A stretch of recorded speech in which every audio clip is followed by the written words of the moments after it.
forgive me, but. All right. I hoped you didn't hold it against me. I disagreed with you about the whale and coral, no, what's his name? Jonah.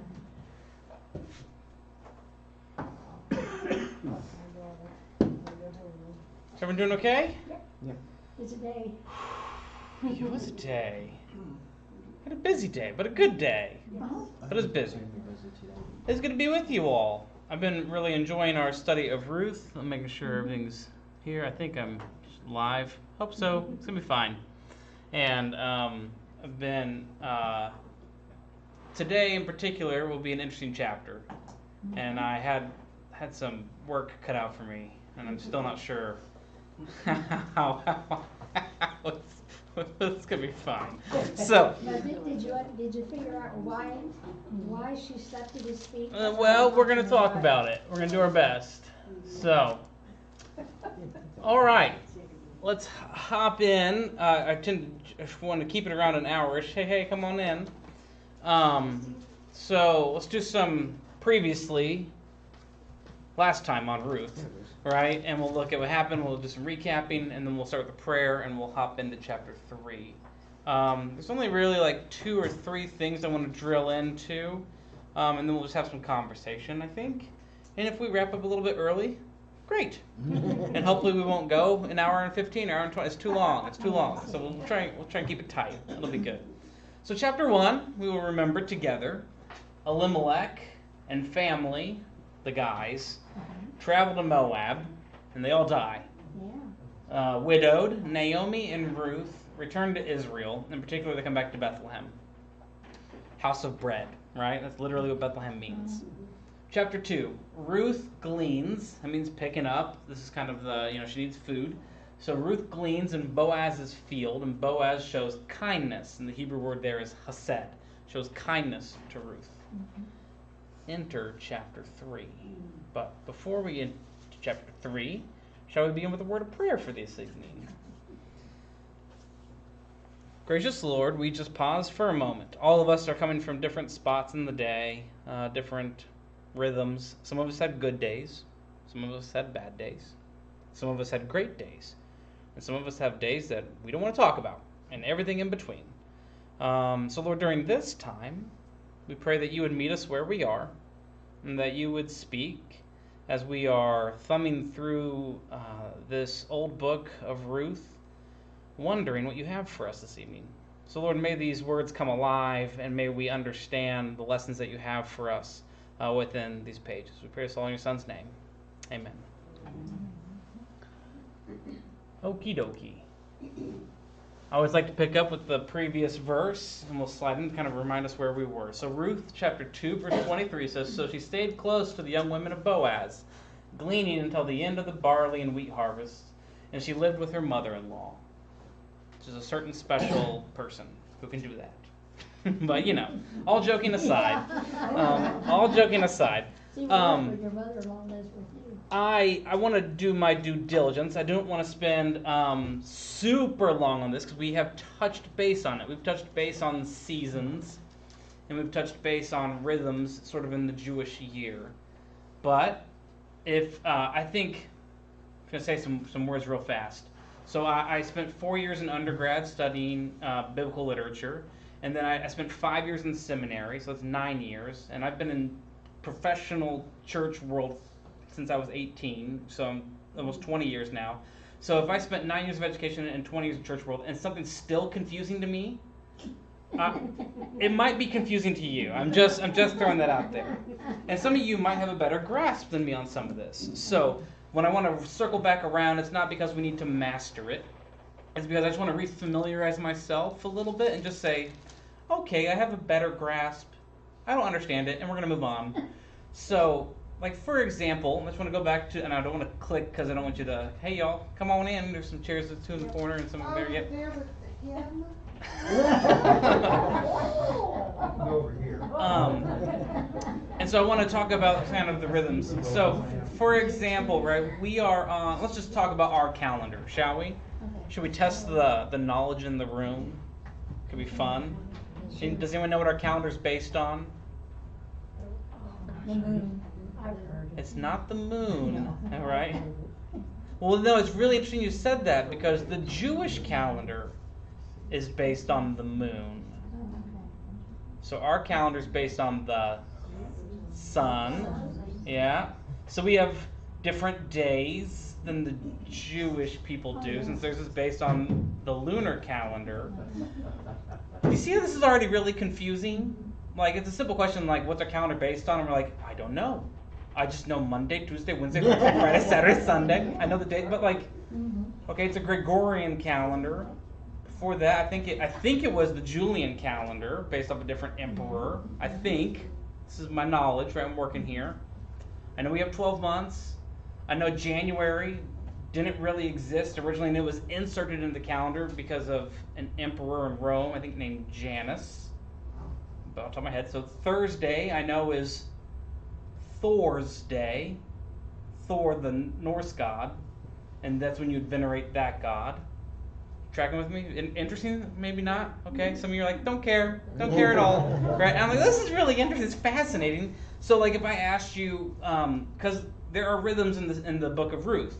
In particular, it's all about the barley harvest, right? In this season, and there's a big festival. And so I just want to talk a little bit about it. We're not going to spend long, promise, because I can see some of your eyes glazing over. So we're just going to do our best. And I know you can't read all this, and that's somewhat intentional. Okay, somewhat intentional. But the Jewish week begins on Sabbath. Nod your head. Right, that's Saturday. Okay, we're tracking here. So when does the Jewish day begin? Our day begins when my alarm clock goes off at 6 a.m., right? That's when my day begins. But when does their day begin? At midnight. Sunset. Yeah. It actually begins, there's actually some Jewish understanding around this. When you can see 3 stars in the sky, that's when the day begins. Right? And this makes sense because, like, they didn't have iPhones. They didn't have calendars, you know? Like, they had calendars, but not like my calendar and your calendar. So it begins on Saturday, and there are the months. It begins with Nisan, and in particular, there's some the first major feast they celebrate is Passover. We might need a few more chairs. We might have 1 or 2 more. Come on in, if you're able. So if it begins with Passover, what is Passover? Oh, it's celebrate the escape from Egypt. Yes, yeah. When the Spirit of God passed over the Hebrew people when they were in captivity, right? They're supposed to paint the doors with the blood, and then they are able to usher out and Exodus out. So that's the beginning. And then there's something called the Omer count, which is particular to us, because so they have the Passover, the Feast of Unleavened Bread, unleavened, and then they have the Omer count, which is 50 days. Which they count, and that is the ripening of the barley harvest. Okay, so that's why I want to wrestle with this a little bit. We're going to move on. I promise we're going to move on. Okay, but that's the barley harvest, and it ends with Shavuot, or the barley harvest, and that's when they would have a big celebration. And Shavuot is the celebration of first fruits, and they would take the grain into the temple because they just harvested the barley. And they would take the barley into the temple, and they would offer it to God. A brief aside. Barley is an ancient grain. Nod your head. We know this deep down in our soul. It's been around for thousands of years. In fact, it was like the first uniform measurement of currency in the ancient world. You could trade, like, your cow was worth this much barley. A pig was worth, they didn't trade in pigs, you know, but a goat was this much barley. And so you could trade for it. So barley is a really important grain. So some other things in the Jewish calendar, I just want to say a few more just so we can know them, and we're going to move on. Yom Kippur, you've all heard this. Yom Kippur is what? Celebrate at Christmas time, isn't it? Well, no, that's Hanukkah. Oh, that's right. Or Hanukkah, if I get my my gutturals right. Yom Kippur, the Jewish Day of Atonement. Jewish Day of Atonement, right? And that's a really important day. In particular, that's when the high priest would go into the temple and would sacrifice on behalf of all of Israel. So that's the Jewish Day of Atonement, is Yom Kippur. And their new year I don't think it's up here. Yes, Rosh Hashanah. Rosh Hashanah is the Jewish New Year. So our Jewish New Year, our New Year is January 1st, right? So Rosh Hashanah is the Jewish New Year when they begin, and they follow the different seasons and rhythms. Okay, I'm going to move on now. You good? Good. You can, do a deep dive on Jewish calendar stuff. It's fascinating. It really is. If you're into history and sort of that, but you'll read for eons and eons, and you're like, I don't understand all the things. They did say on the radio yesterday that yesterday was some Jewish holiday, but I didn't hear what it was. Oh, yeah, it might be my phone. But so they have their different seasons, right? All right, Ruth chapter 3, verses 1 through 5. Again, up here is the NRSV. Would someone like to read for us? Take it away. Sometime later, Naomi said to Ruth, I must find a husband for you, so that you will have a home of your own. Remember that this man Boaz, whose women you have been working with, is our relative. Now listen, this evening he will be threshing the barley. So wash yourself, put on some perfume, and get dressed in your best clothes. Then go where he is threshing, but don't let him know you are there until he has finished eating and drinking. Be sure to notice where he lies down, and after he falls asleep, go and lift the covers and lay down at his feet. He will tell you what to do. Ruth answered, I will do everything you say. Thanks. A great reading. I want to drill down on a couple things here, talking about winnowing, the threshing floor, and kind of what barley looks like, in particular in the harvest. We'll talk about that. And then we're going to enter into the red light special of the evening, where we talk about washing, anointing, dressing oneself, talking about putting on best clothes and uncovering feet. Because we all know what that means. His feet. His feet. Yeah. I will say it's debated. Very good. All right, so winnowing, which we, of course, all do, have not done in a long time, right, is a agricultural practice. I'm going to leave YouTube here for a second. So this is the barley plant, you'll notice here.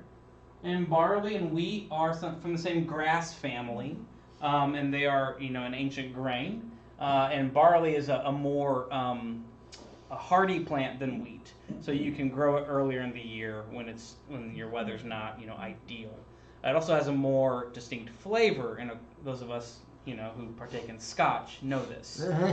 Barley is got a lot of oomph to it, where wheat has some oomph to it, but not the same. So that's actually what barley looks like, and there is the kernel there, and when they would winnow it, they would thrash it, basically. So they have a large place. You could do it on the field or a flat area with stone, and you would take it and you would either hit it, and then the bashing of it the more dense objects would scatter from the chaff, and you'd have the kernel left over, which then you could ground into flour. Of course, if you ground it into flour, it's not as preserved as long as you keep the kernel. So you keep the kernel as long as possible because it keeps better, and then you grind it to make flour. They would also take the whole plant, you could say, and they would throw it up in the air with winnowing forks, and the wind would take the chaff away, and the kernel would drop down.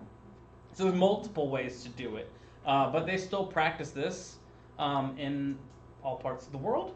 Sometimes they have winnowing devices, which are like large barrels with prongs on them, and they put it in and wring it through. There's all sorts of different ways to do it that we've devised as humans to say technology can do this faster than throwing it against a rock. But that's what it is, and that's what's happening in the space. So Boaz, being a wealthy person, has some fields. He's grown barley. It's time to harvest the barley, and he has some workers come, and this is what they're doing at the threshing floor. So the threshing floor is not like the pub downtown. It's like this actual area, what they're doing the work in. All right. If you're watching this online and you are under the age of 13, feel free to just skip along. So fair warning, I'll try and be as clinical as possible as we go forward. I'm pretty good at saying things without blushing. I can't promise the same of all of you. It's I'll okay. bless you. It's okay. Thank you. Thank you very much. You've been warned. Here we go. So, there is a fascinating section where Naomi tells Ruth to go and lay at his feet and to uncover at his feet. And I'm sure if we went around the room and read different translations, I know they would say different things. But this is the general gist of what's happening here. So let's hop in. We'll look at the Hebrew of this particular space. And I just have some fascinating questions to ask everybody. And we'll see what happens and where this takes us. So the rhythm of bathe, anoint, and put on your clothes, right? You can hear Naomi give her this advice to say, basically, lady, take a shower, right? Anoint yourself. And if we say like anoint, like I'll go to the medicine cabinet and I'll get my cologne and I'll put it on. They didn't have that. So the way they would anoint themselves is with oil, and most likely olive oil, right? Pressed olives, and then they would add scent to it. So if you crush rosemary in the kitchen, your hand smells like rosemary. If you go to the garden and you crush lavender, your hand smells like lavender. So they'd crush lavender and put it in the olive oil, and they'd run it through their hair, right? Men would anoint their beards. You've heard about that in the Old Testament. And if you think about, too, the climate, the aridness of the climate, their hair, I mean, we think we have hard water and we have some dry days or whatever, our hair gets all frizzy. No, but like in Israel, it's hot, so like they're going to run the oil through their hair, just getting ready to dress up. So whenever this happens, it foreshadows a major change in someone's life. In Ezekiel 16, God is the one telling Israel to do these things. God washes Israel in Ezekiel. God is anointing Israel, and God is telling Israel to dress in embroidered garments, or your finest kind of clothing.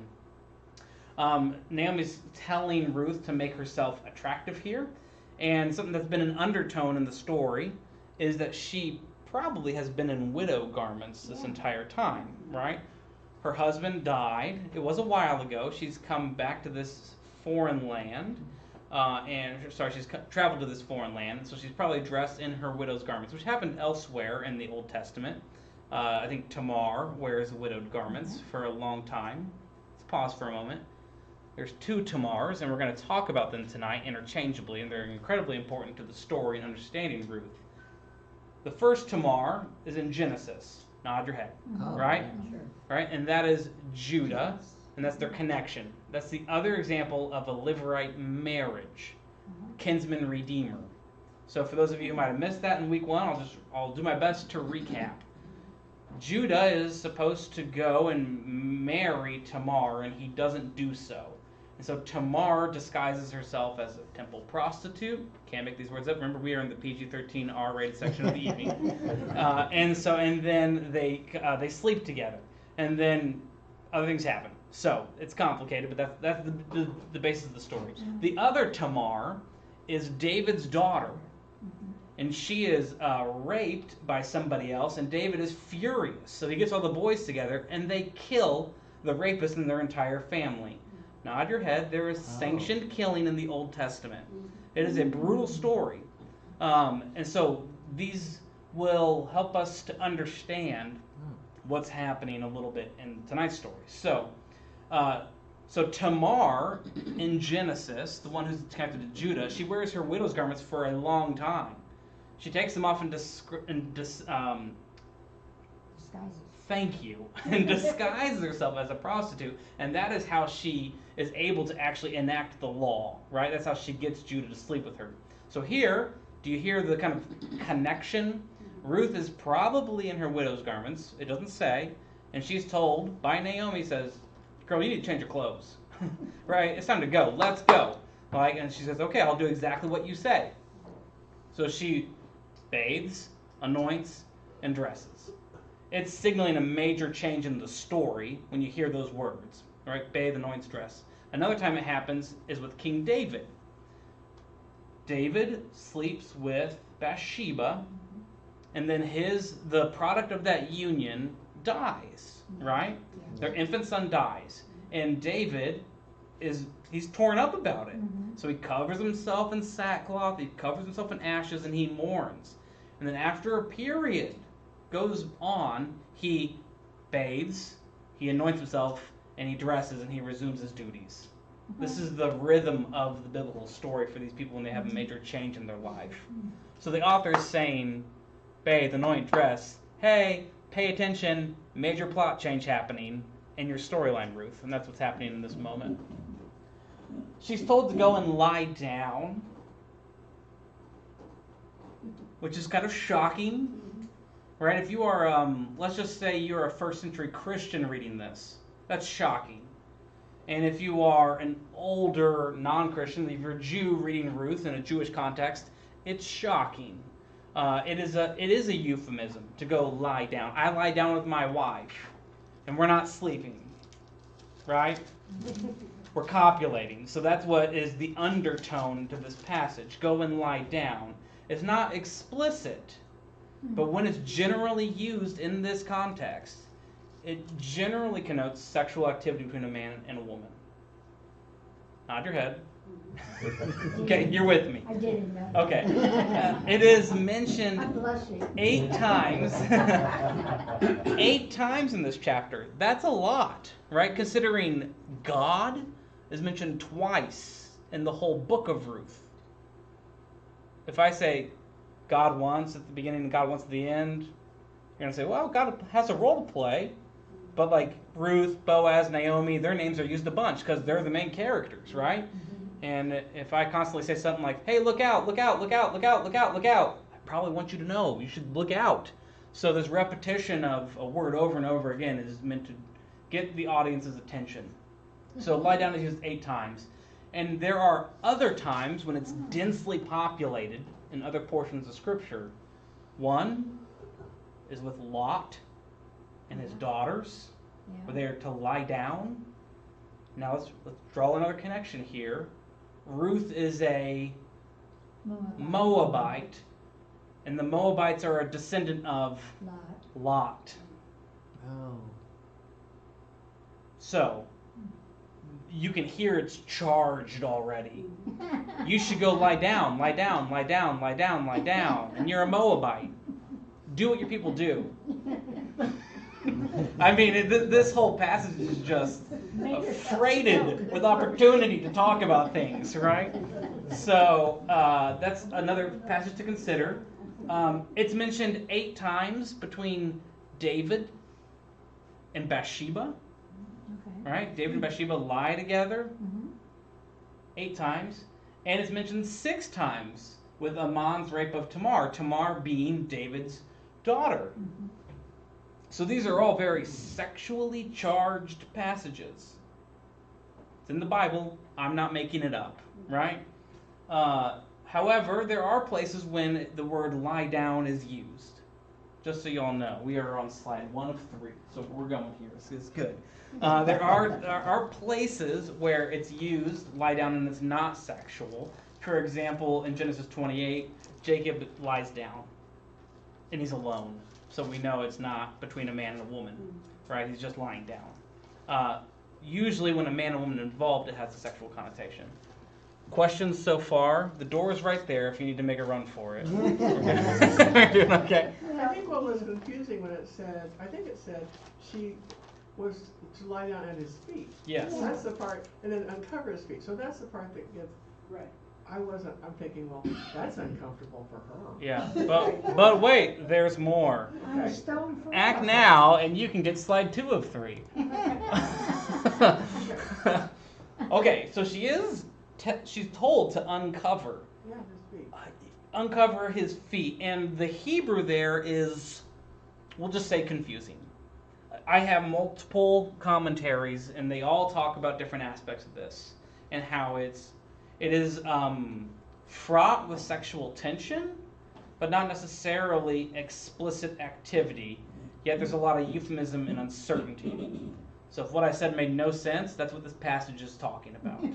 So she's told to uncover. The verb is galit in Hebrew, which means to uncover or reveal. Its most common object, since it's a verb, right? It needs an object to do the verbing to, right? You can run. Where are you going to run to? I'm going to run to the store, or I'm going to run the race, or I'm going to run around in circles, right? I need something to do my verb to, the object. So the object of glit most commonly is nakedness, right? There's one good example of this. I always remember this, is when Noah is on the ark for 40 days. Do y'all know the story? It's a great children's story. Because when he's done, what does he do? He plants a vineyard, he gets drunk. This is in all the children's Bibles, right? He gets naked. They uncover his nakedness. They cover his nakedness. This is the object that's most correlated to this verb. Its best known object is nakedness. It's not always illicit sexual activity. You can also use this verb to say, I've uncovered an eye to see somebody. Or I've uncovered an ear to hear. You can use it that way. It's, I don't want to say not common, but it's not as common as the primary means, which is generally to uncover one or reveal one's nakedness. And now comes a juicy word in Hebrew, feet. I know, right? Yeah. So the Hebrew is margalat or margalot, depending on one's pronunciation, and your French school or not is margalat, and it means feet, and it is only used here in Ruth. It's used a number of times in this passage.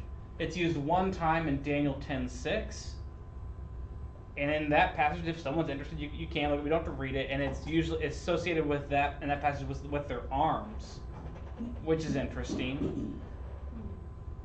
And there's another Hebrew word for feet that's more common, which is regel. And regel, like straight up, means feet. It's not a euphemism for anything else. It's like feet, walking feet. It can also mean the place around one's foot. So, like, the way it's translated, right, is that Naomi's saying, Ruth, you should go uncover the space near the foot of the bed and lay down there. Mm-hmm.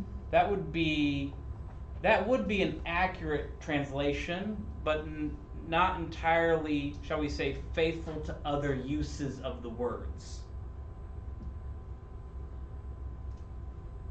Okay, we're going to keep going. So, there is some good debate on why the author of Ruth uses the word margalot for feet instead of regel. And some people are saying it's because they want you to know there's a distinction being made, a euphemism being made, that it's not feet, wink wink, it's feet. As in, his nether regions. Or is it her nether regions? So whose genitalia is she to uncover? If it is a euphemism. And maybe it's not a euphemism. But of course, you don't uncover anyone's feet anywhere else in Scripture. It's not attested to. There's no I uncovered his feet. It's not used. Everywhere else it's used as either a euphemism or nakedness. And so what Naomi's asking her to do, should we say, at best is maybe forward and scandalous. And maybe at its most explicit is sexual. And maybe it's somewhere in between. And we'll talk about Boaz's reaction and Ruth's reaction and why I think it's still unclear what exactly happens. And go. So we got one more word here, or one more slide. Doing okay so far? Mm-hmm. All right. Who said the Bible wasn't fun? Right? All right. So, like I said, elsewhere it's a euphemism for genitalia. And if you read these passages in Isaiah, let's remember, if it's a euphemism, it's not going to translate it and say penis, right? It's going to say feet.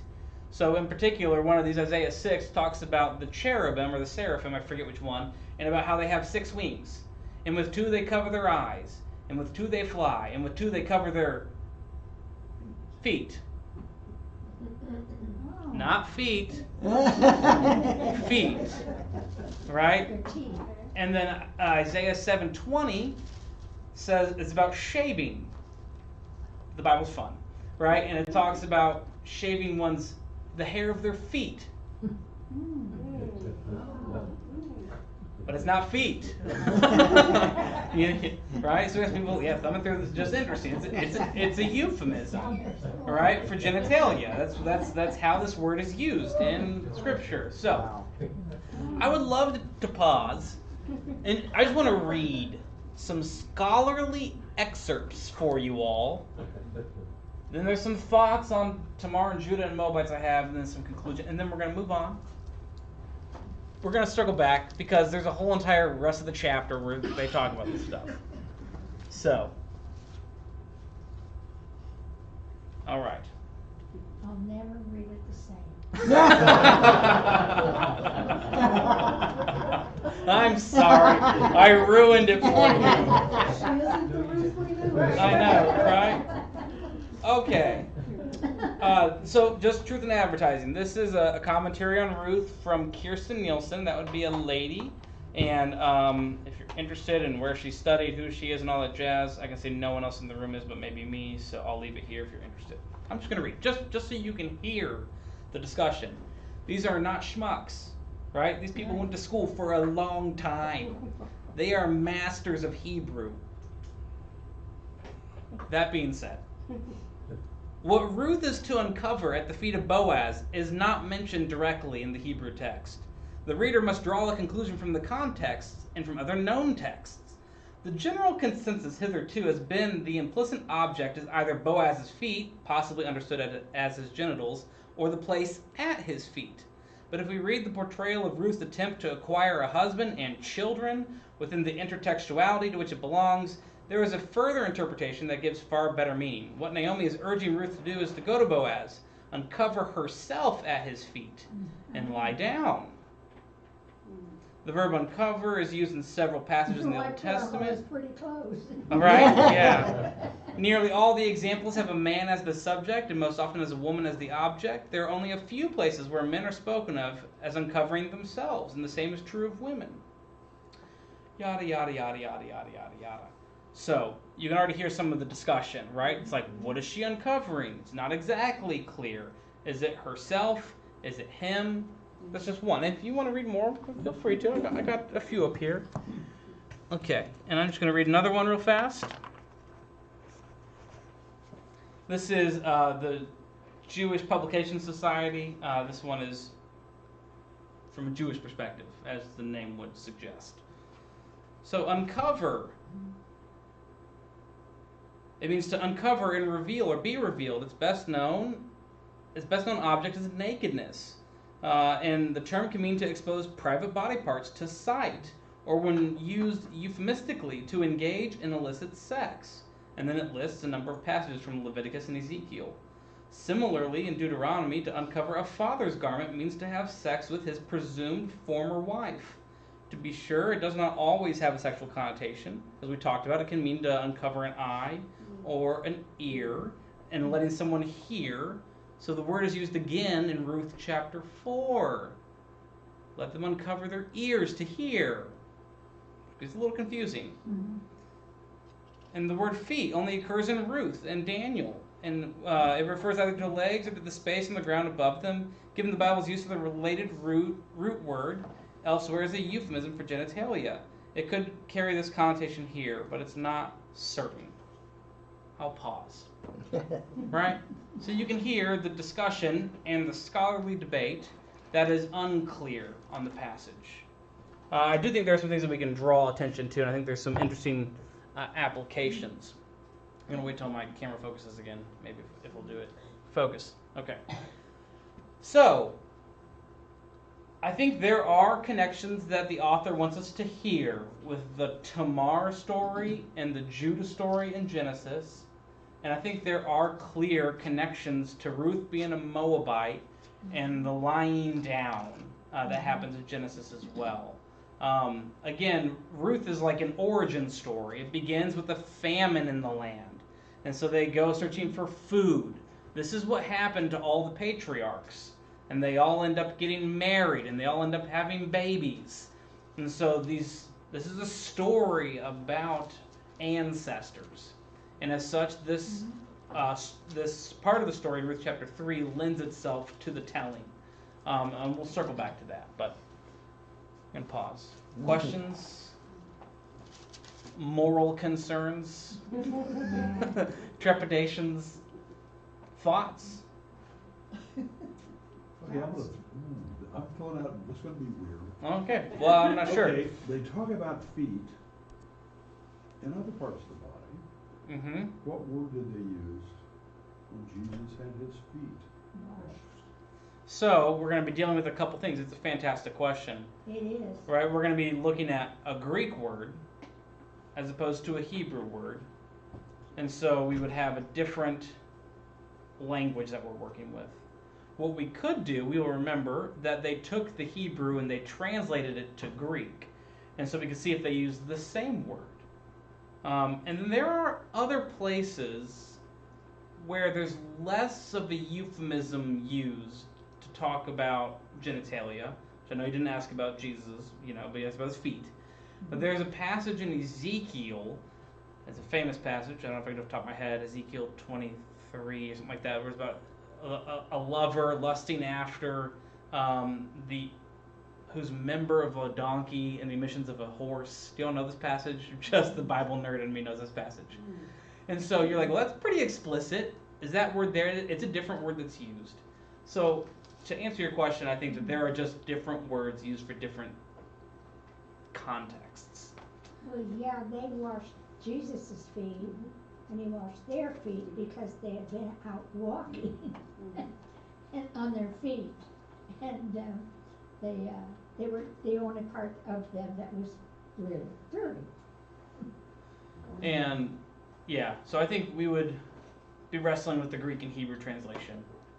And it would be, I think it would say feet, and I don't think it would mean, because again, there's another Hebrew word for feet, right? We will recall regal, right here. And that word straight up means foot. And so we could look at the uses of that word in the Old Testament. But again, the word that's used is not this word. It's margalat, which is only used here. It also means feet. So probably the common word for feet, the Greek equivalent of regal, would be the one that is Jesus' feet being anointed and washed. Great question, though. It is. Other thoughts? Other questions? I'll save mine until the TV is turned on. Fair enough. Fair enough. All right. This will not be the last time we have to talk about it. We're going to circle back because it gets a little more confusing. Maybe. Maybe not. We'll see. All right. Can I get someone to read Ruth chapter 3, verses 6 through 13, please? Take it away.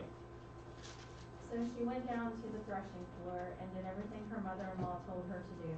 When Boaz had finished eating and drinking and was in good spirits, he went over to lie down at the far end of the grain pile.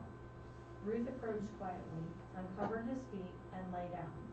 In the middle of the night, something startled the man, and he turned and discovered a woman lying at his feet. "Who are you?" he asked. "I am your servant Ruth," she said. "Spread the corner of your garment over me, since you are a kinsman redeemer." "The Lord bless you, my daughter," he replied. "This kindness is greater than what you showed earlier. You have not run after the younger men, whether rich or poor, and now, my daughter, don't be afraid. I will do for you all you ask. All my fellow townsmen know that you are a woman of noble character. Although it is true that I am near of kin, there is a kinsman redeemer nearer than I.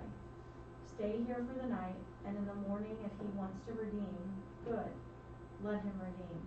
But if he is not willing, as surely as the Lord lives, I will do it. Lie here until morning." So I've highlighted a couple things. I'm just curious. Anything jump out at you from that selection? Something you got questions about, or something that your eyes are drawn to?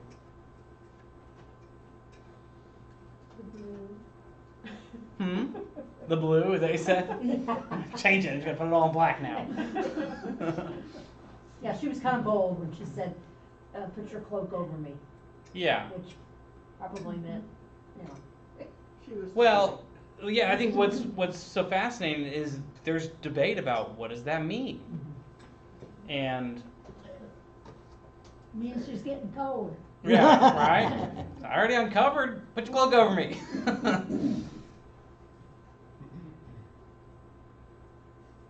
So I was drawn to that. The idea of him being next to kin, right? You're a kinsman redeemer. I think is what the translation said. Which is a good translation. Let's just recall for those of us who missed weeks 1 and 2. What is a kinsman redeemer, as we understand it? Good review. This is good. Is that, Well, is that the closest of kin? Yes. Yeah. It's the Closest of kin to her husband. yes. her husband, right? And So they should do the husbandly duty. yes, right. So Naomi's husband dies, the boys die, so that family tree, that part of the tree is going to die. There are no more male heirs. And we will remember that things like the promised land is really important. You can't have, land transferring around to different family members. It needs to stay within the clan, the tribe, that lineage. And so the next oldest male is to marry her, and they are to have children in the dead boy's name, so that she can have kids to pass the inheritance on to. Little Boaz, he's pretty tricky. Boaz is tricky. Smart man.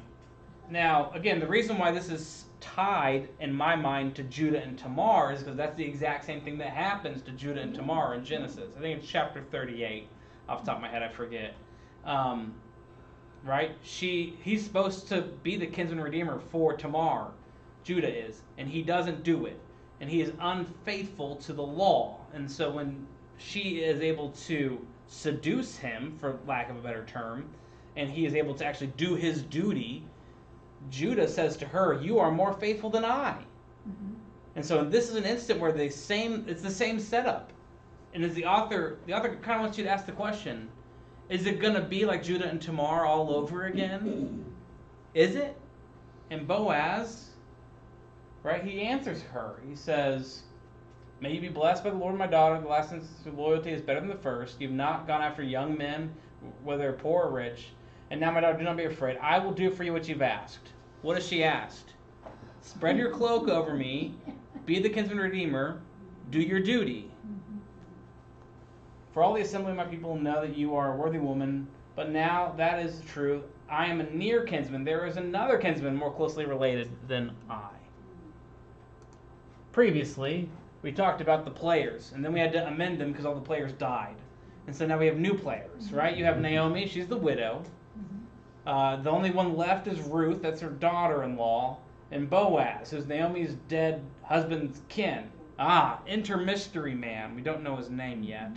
He's closer, Naomi's dead husband's kin person. And so he is really supposed to be the kinsman redeemer, not Boaz. Bum, bum, bum! Right? The plot thickens. And so Boaz has to either approach the mystery man, or Ruth has to approach the mystery man. And they have to ask him, either do your duty, and we'll find out that there's legal implications for this, or pass your duty to the next kinsman and let them do that duty. Interesting? Doing okay so far? All right. Only 2 more slides. Last slide here, and then we'll just end up with some discussion. So, can I take us home? I'm going to take us home. Ruth 3:14-17, that takes us through the end of the chapter, right? All right. So she lay at his feet until morning. Don't know what that means. Is there an 18?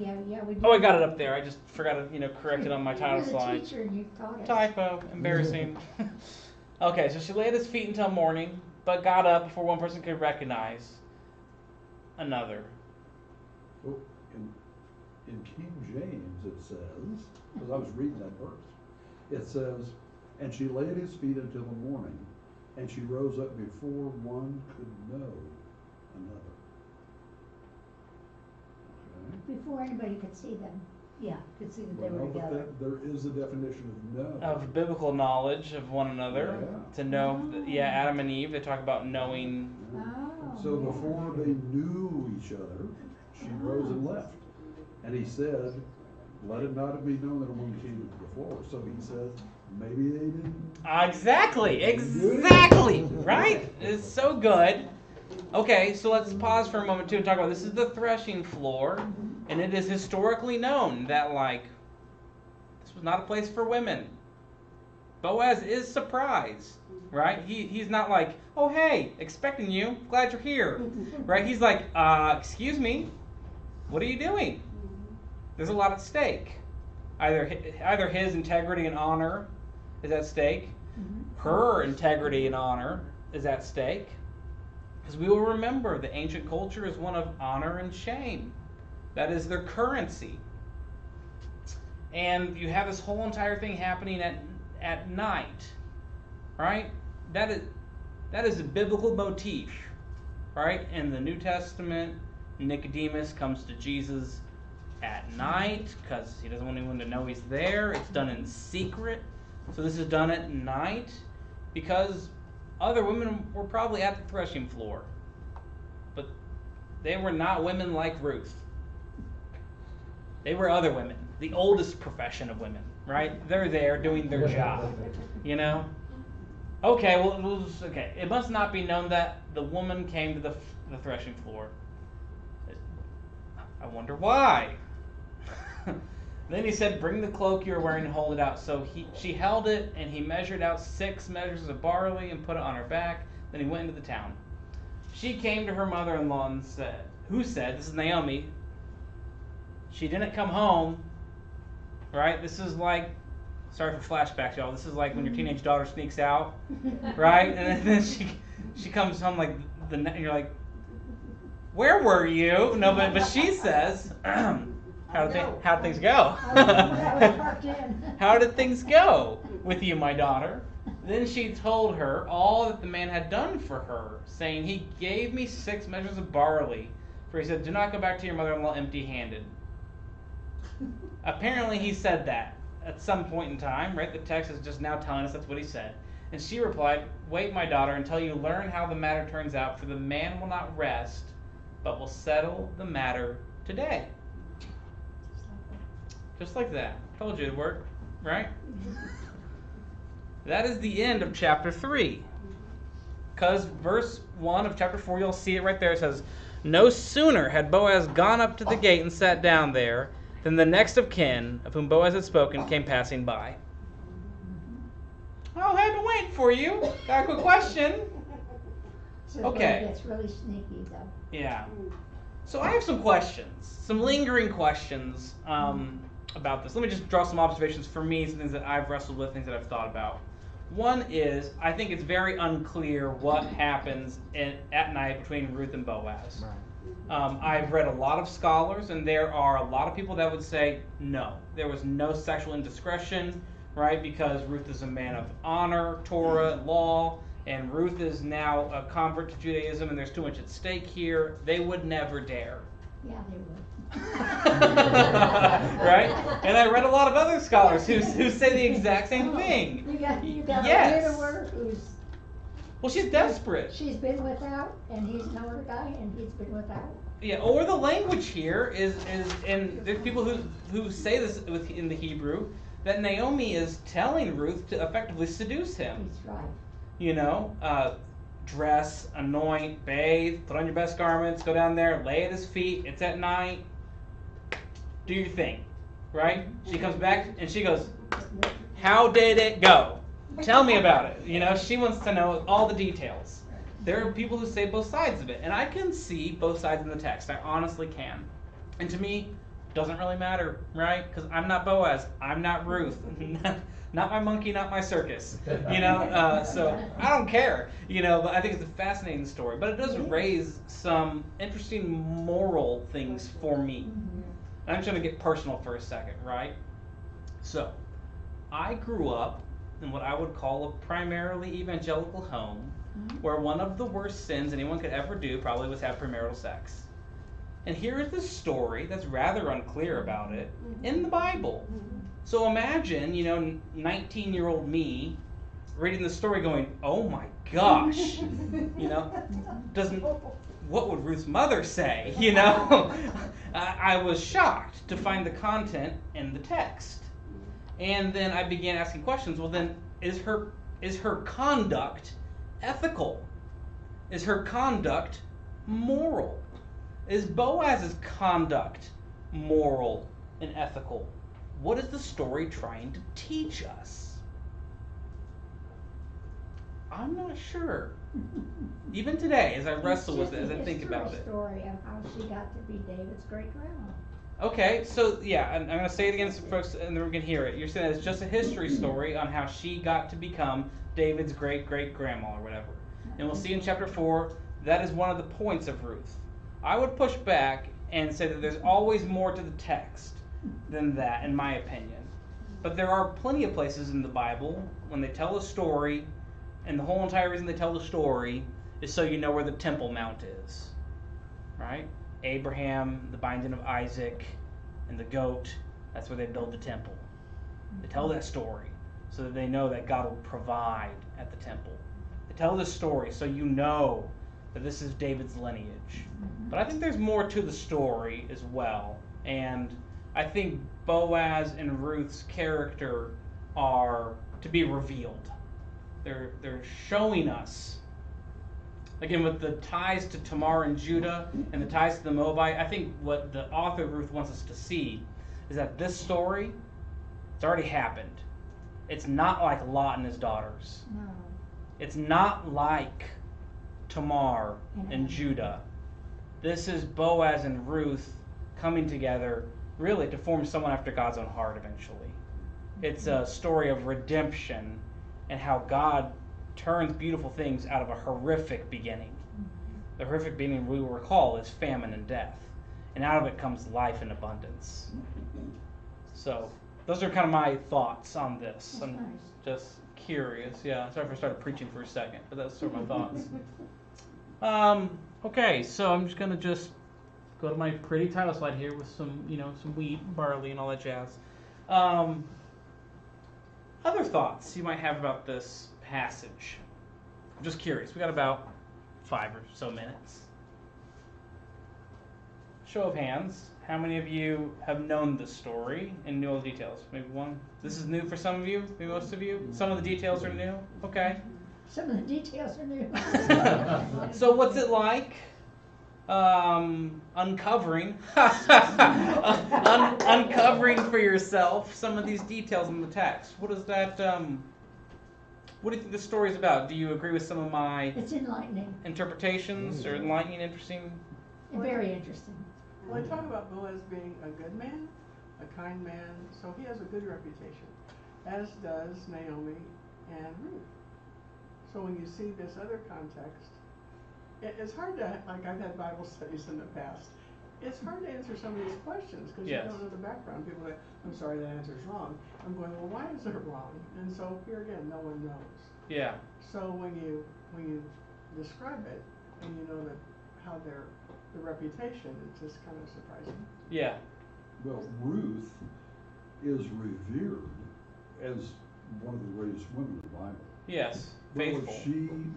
but if she did this, knowing what she was doing and all this happened, it was like, I mean, I can't look at a Jew reading this and saying, well, Ruth went to him, gave herself to him, left, and he said, hey, I'm not missing out on this kind of thing.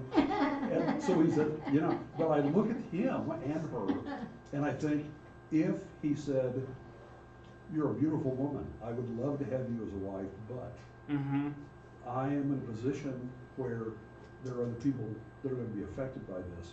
If there is someone else that has a claim on you, then I should not take advantage of you now. Right.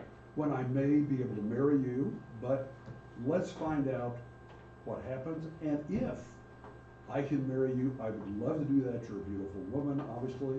I would love, but I'm a good enough person that I'm going to let somebody else decide this And I think that's the way the Jews would want to look at that story. I mean, maybe not, Yeah. but it paints her as a good woman, Yes. him as a good man, and not taking advantage of the situation. Yeah. Yeah. I think they act appropriately in the story, and I think at the end of the day, right, as we already talked about, it's about God turning this thing around, and I think he is a good man. Otherwise, he wouldn't have. He's not going to do what he does. You know, which is he does the right thing. Yeah, does the right He thing. does the faithful thing, and he still will practice kindness in the whole story. And would he take advantage of that situation, and then the next day say, well, I slept with her last night, but now we're gonna, maybe somebody else. Yeah, I flip a think coin. Yeah, yeah. Right. I think he'd say, that's not the right thing to do. I think he's that good a man, and so and he didn't want to know her before the proper time. Well, I don't wanna give away the story, so I Spoiler won't. alert. No, I won't give it away, but read chapter 4, and you'll find out there's an exchange made. Something about a sandal. But yeah, and so also to add to this as well is Boaz's name means strong in the law, and so he's a revered person, and it's so much so we will recall also that they name a pillar of the temple after this guy. Mm-hmm. So he's a big deal in Judaism. I mean, he's honorable. He is. Honorable. Naomi calls Ruth daughter. Mhm. In verse 10, Boaz calls Ruth daughter. Is, there's a reason that Naomi does this, relation. Is it the same word, the same Yeah, relationship? I can look it up. Daughter? Yeah, I can look it up if it's the same word or not. It's the same way as if you call him, say, well, son. Just an older, yeah. I do recall that the one that Naomi uses is not. I don't think it's one of. Or maybe one of them is familial, I believe. Like, I have 2 daughters, right? And then one is one of more like respect and revere, I believe. But I'll look it up here to see if it's the exact same word. I think they're going to be different words. That's good enough for me. Yeah. Okay. That's interesting. It's a great question and good observation. Yes, yes. As I'll say again, oftentimes we read the story thinking we know it, right? I know that story. But when you actually drill down and look at the words and you're like, oh, that's fresh, that's new, or I hadn't caught that before. So, yeah, good observation. Why didn't Naomi look out for herself? Yeah, Because she's too old. well, no, it's a great question. It really is. And in the text, That's what I was asking. yeah, and the text doesn't entirely tell us. You That's what I know? was wondering. Yeah, I don't think it says Naomi. Like, I've often wondered, maybe I'm crazy. I don't think I mentioned this. Why doesn't Naomi pursue Boaz? Yeah. You Well, know? Yeah, you get the impression that he's more her age, but, That's what you wondered. but I think she willingly knows that to continue the family line, that's She- where Ruth needs to. She might have a better chance. Yeah. Yeah, I kind of get the impression when they first meet up with Boaz, she's telling her to go and glean in the fields and all that, she's setting this into place. Yeah. Oh, yeah. She's the matchmaker. Absolutely. Absolutely. But I can't, I just sit here and wonder, well, why didn't Naomi do something? Yeah, and we could, so there's some cultural things. Sorry, ladies, your primary role is to have children. And if Naomi is past that Mhm. season, then she's no more of value to Boaz. But then you could point to other stories, Abraham and Sarah, where she's 99, right? Right. Remember the story? And then she gives birth, Boaz knows the story. Yeah. So, I don't But know. for security purposes, on It's a Naomi's part. security blanket, Judy. Yeah. But Well, it she- didn't say the age of Boaz or the age of Ruth. Yeah, well, and to your point, like in verse 1 of chapter 3, it says, I need to seek some security for you. Is what the text says. So that it might be well with you. So we could also assume maybe that she is taken care of already, and Naomi. maybe I'm making an assumption because the text does not say. So Naomi pulls on her uncle's retirement fund. It doesn't say, but I'm assuming that she's okay somehow. She's probably living with family, and she's probably She taken owns this- care of. She owns Well, this it field. shows in here that she said, I'm too old to have a husband. Where's that? Verse 12, Of chapter 3. chapter 1, verse 12. That's great.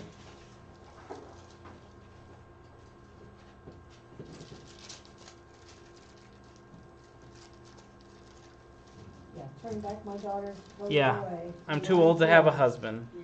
Even if I thought there was hope for me, even if I should have a husband tonight and bear sons, would you wait until they were grown? Yeah. So, I will say too, we will remember that Naomi changes her name, right? She says, "Don't call me that. Call me Mara," which means bitter. I'm So, so bitter. yeah, there is also she's down in the dumps on herself, and I would argue that Naomi has. I'll just say she's probably lost faith in God, and she probably doesn't think God's not in the miracle business with me. Maybe God's in the miracle business with you, but not me. That's an interpretation, right? It doesn't say that.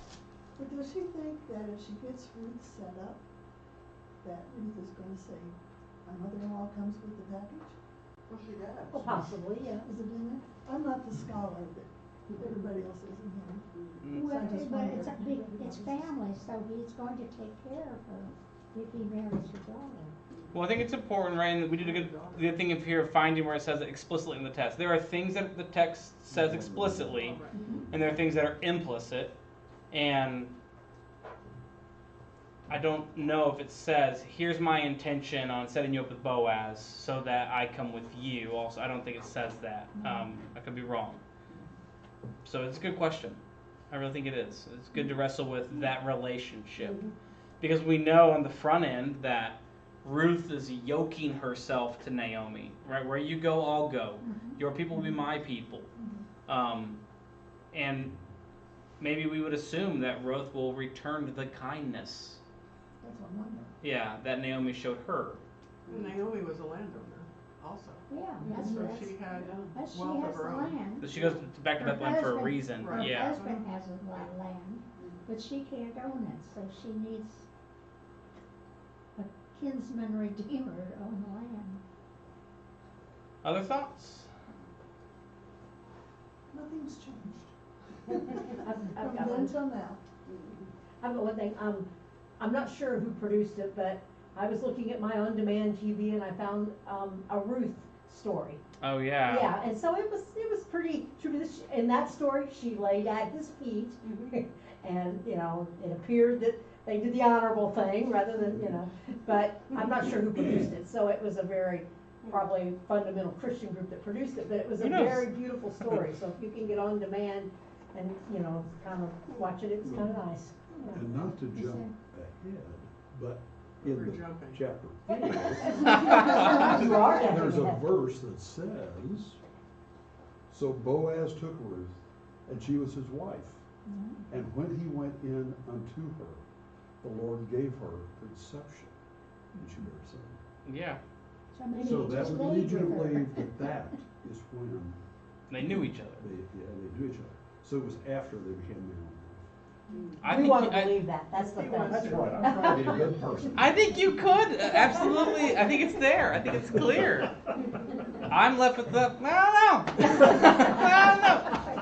don't know. All right. She just uncovered his feet. That's right. it. Got to air out the dogs, right? They stink. All right. So next week we'll do Ruth chapter 4. I'm gonna go ahead and stop streaming. Everyone, thanks for joining us. Okay.